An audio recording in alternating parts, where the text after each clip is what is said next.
Et c'est Marc Fesneau, le député MoDem du Loir-et-Cher et président du groupe Les Démocrates à l'Assemblée nationale, qui est votre invité, Jean-François Aquili. Bonjour à vous, Marc Fesneau. Bonjour Jean-François Aquili. Qu'est-ce que vous lui avez dit à François Bayrou quand il a annoncé, vous savez, le 8 septembre, la confiance et le reste? Super François, ton idée de sabordage? Non, je n'ai pas dit ça. Je dis que s'imposer une question de fond avant d'aborder la séquence budgétaire, nous étions quelques-uns à partager cette idée,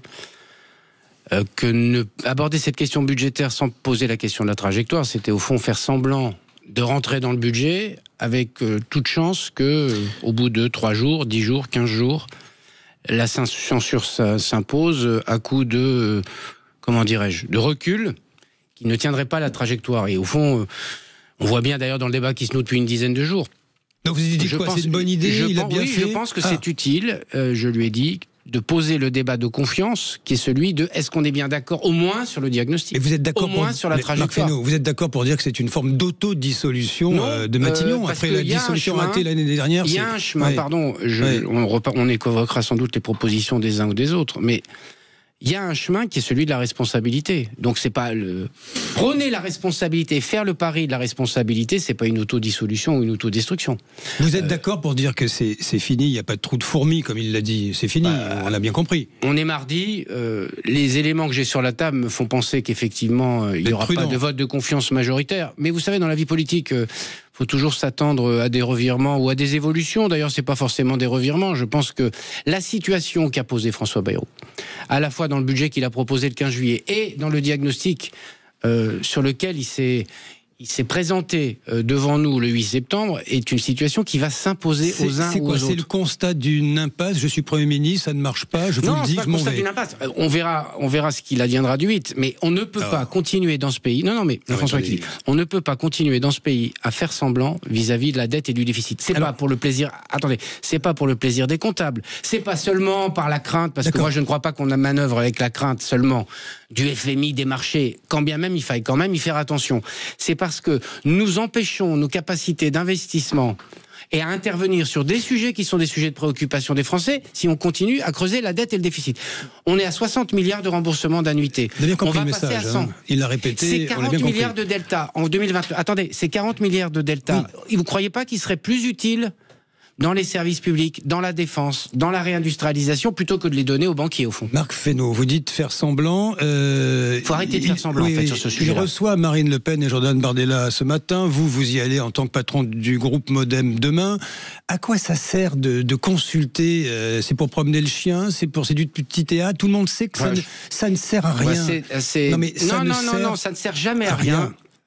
En démocratie, de rencontrer les uns ou les autres, quand bien même ce soit des adversaires résolus. Mais ils ont déjà dit la messe. Oui, mais ils ont dit la messe, et en même temps, c'est bien qu'ils continuent à entendre, et on verra ce qu'il adviendra, ce qu'ils continuent à entendre, ce qu'est la réalité du pays. Parce que ce soit Madame Le Pen ou les autres, tout le monde est en situation de responsabilité. Quand on est élu, Bayrou a souvent dit d'ailleurs que les 577 députés que nous étions tous à équivalence de responsabilité. Et donc quand on est en équivalence de responsabilité, il est normal qu'on puisse échanger pour dire voilà la situation du pays, voilà pourquoi je pose cette question, et voilà ce que j'attends des forces politiques, y compris d'opposition. Vous savez qu'il paraît qu'Emmanuel Macron consulte déjà pour trouver le successeur. C'est dur la vie politique, Marc Fesneau, c'est sans pitié. Moi je spécule pas sur des spéculations, pardon de vous le dire. Il paraît que la vie politique que le président de la République que le président de la République consulte en général, d'ailleurs il a toujours consulté. Mais moi, je ne viens pas commenter, je ne suis pas un commentateur, et je ne suis pas un commentateur des rumeurs ou des consultations supposées. Je vais vous faire commenter le Parti Socialiste d'Olivier Faure qui s'y voit déjà avec un contre-budget. Vous en pensez quoi du contre-budget du PS? Ce n'est pas un contre-budget, c'est un déficit augmenté. C'est une forme de réalité qui n'existe pas, autant dire une fiction. Au fond, on sait qu'on a une dette et un déficit, et d'ailleurs c'est très intéressant parce qu'on reproche à Bayrou d'avoir posé cette question-là. Enfin, je vois que cette question mérite d'être posée, puisque la trajectoire proposée par le Parti Socialiste, elle est une impasse. Elle est une impasse. Pourquoi? Parce qu'au fond, je ne me préoccupe pas de la dépense. Attendez, je ne me préoccupe pas de la dépense et je propose quoi? C'est des impôts pour combler le trou. C'est un puissant fond, les impôts qu'on comble les trous. Parce que la première année, vous avez besoin de 32 milliards, ce qui est énorme. La deuxième, vous aurez besoin de 40. La troisième, vous aurez besoin de 50. Vous appauvrissez le pays. Nous créons chaque année simplement 50 milliards de richesses supplémentaires. L'inflation et la croissance, c'est 50 milliards de plus. Et On va prélever 30 de plus cette année, mais on va où au bout de ça? Et quand François Bayrou dit je suis prêt à ouvrir une taxation des hauts revenus, il parle d'impôts lui aussi. Attendez, j'y viens. Quand je vois la façon dont les socialistes abordent la question budgétaire, j'espère que c'est juste un manque de sérieux et que c'est pas une absence de lucidité, que c'est juste un coup pour essayer de dire quelque chose à une rentrée, une université de rentrée. Parce que il y a personne de sérieux qui peut crédiblement croire le plan du Parti socialiste. Alors après, au fond, l'été a été là-dessus, d'ailleurs. Qu'est-ce que disent les Français? Moi, je pense que... Alors, faut jamais parler au nom des Français, et les Français sont pas une homogénéité. Non. Mais donc, je fais attention à ça. Mais je perçois quelque chose qui est de l'ordre de oui, on a compris qu'il faudrait faire des efforts. Simplement, il y a quelque chose qui crie plus fort que ça encore, c'est il faut que ce soit juste.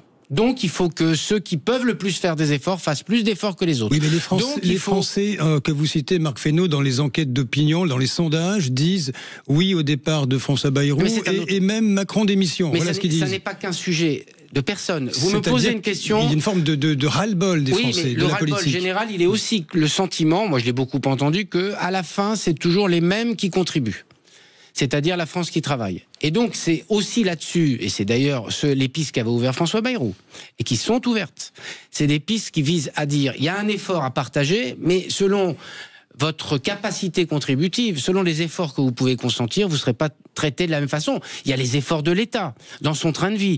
C'est le reproche qui est fait, Marc Fesneau, pas assez de réformes structurelles. On n'ouvre pas le capot de la voiture, on ajoute des impôts, on rabote. Non, c'est inexact. Mais on ne change pas le système. Dans le projet de budget qu'a présenté Bayrou le 15 juillet, pardon de vous dire qu'il y a des mesures structurelles. Quand vous êtes sur la fraude, quand vous êtes sur l'assurance chômage, quand vous êtes sur...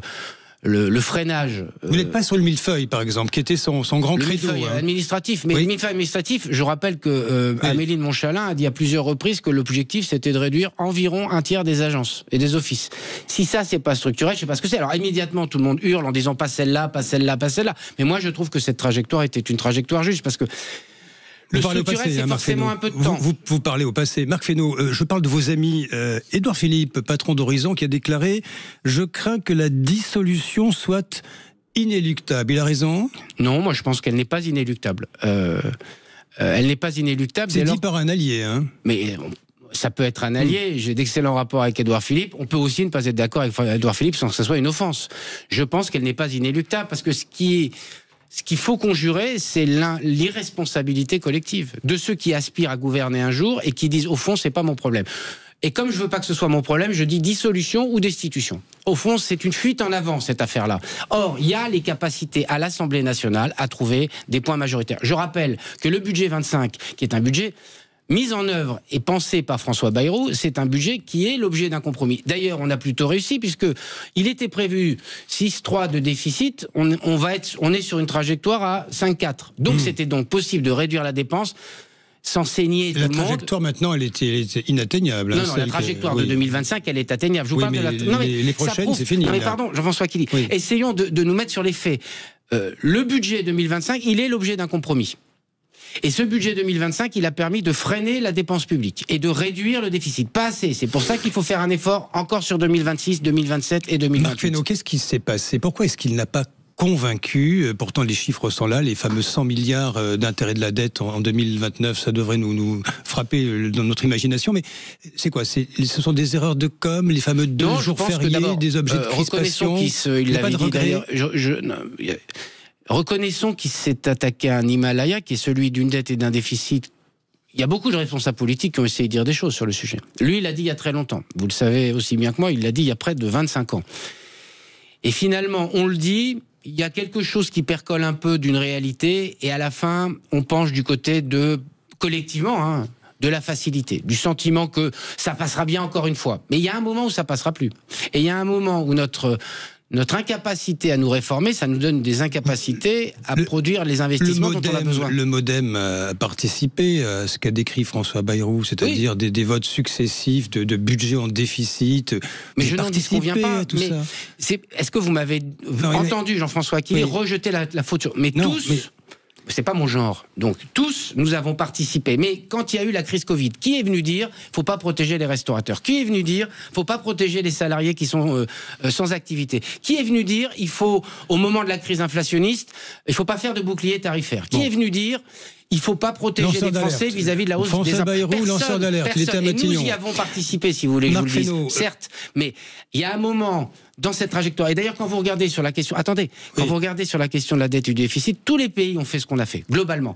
Le seul problème, c'est nous, c'est que jamais les cliquets retours se sont mis en place. Et donc, on a continué à laisser dériver, alors qu'il aurait fallu, en raison, dire on ne peut plus le faire. Marc Fesneau, vous entendez la petite musique qui monte. Macron démission, c'est même dit par des gens raisonnables, hein, Jean-François Copé, David Lisnard, Hervé Morin, ce ne sont pas de dangereux révolutionnaires. Vous répondez quoi ce matin ? Mais je pense que on ne peut pas en permanence, parce qu'il y aurait des crises ou des difficultés, remettre en cause le suffrage universel. Alors, l'Assemblée nationale a été à peine élue il y a un an. C'est le choix des Français, l'Assemblée nationale, hein.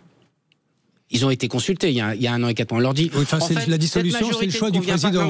D'accord, mais les Français se sont prononcés. Il y a eu un vote. Non, mais, oui, attendez, il y a eu un vote. Et on dit 1 an et 4 mois après, ah bah ça marche pas, il faut revoter. Et puis maintenant, comme ça suffit pas, il faut dire, on va revoter aussi sur le président de la République. Le président de la République, il a été élu pour 5 ans. Et donc je considère que cette instabilité permanente, si vous croyez en plus que ça vient pas rajouter de l'instabilité à l'instabilité, personne ne peut croire autre chose. Et donc, je répète, c'est une fuite en avant. C'est une fuite en avant pour échapper aux responsabilités. Les responsabilités, c'est que ce que nous sommes les uns et les autres, il faut qu'on s'entende. Il y aura des échéances en 2027. C'est pas si loin, c'est dans 18 mois que s'enclenchera la campagne présidentielle à peine. Il y a le temps quand même de faire un travail, y compris et notamment budgétaire, dans l'intervalle qui nous sépare de 2027. 2027, il faut que ce soit un moment démocratique, il faut qu'il y ait le temps, et c'est pas la peine de précipiter les choses. Ça a duré un quart d'heure notre entretien. Vous vous rendez compte, c'est quand même un peu j'ai envie de dire un mot un peu vulgaire, mais c'est un peu la panique. Quelle panique ? La vie politique aujourd'hui, c'est la panique, Marc Fesneau. Reconnaissez-le, cette décision-là est une décision sans doute que vous trouvez courageuse, mais qui est un peu suicidaire. Elle est courageuse et en plus elle porte devant tout le monde la question de la lucidité en politique et de la responsabilité et de la vérité. Bon, alors c'est parfois difficile à entendre, mais chacun est devant ses responsabilités maintenant. Moi, je ne suis pas paniqué dès lors que j'ai encore espoir qu'il y ait des forces politiques qui puissent se parler sans faux semblant, sans penser à 2027 et avancer sur les gens. Qu'est-ce qu'ils attendent ? Ils n'attendent pas une présidentielle, ils n'attendent pas une législative, ils attendent qu'on ait un budget. La semaine prochaine, pour conclure, il faudra un Premier ministre type Darmanin et autres qui soient issus du socle commun. C'est ce que vous voulez. Moi, je fais les séquences les unes après les autres. Pardon, je passe pas ma vie, parce que je vais pas faire ce que je reproche aux autres. C'est-à-dire, je passe pas ma vie à penser le 9 septembre et je passe pas ma vie à penser le 2027. Je vous prie de me croire, parce que moi je pense que si nous ne résolvons pas les problèmes aujourd'hui, on court à la catastrophe demain. Et donc c'est aujourd'hui qu'il faut résoudre les problèmes. Il reste 6 jours. Merci Marc Fesneau. Merci à vous. Merci Marc Fesneau, Jean-François Kelly. Dans un instant, le grand débrief jusqu'à 9h.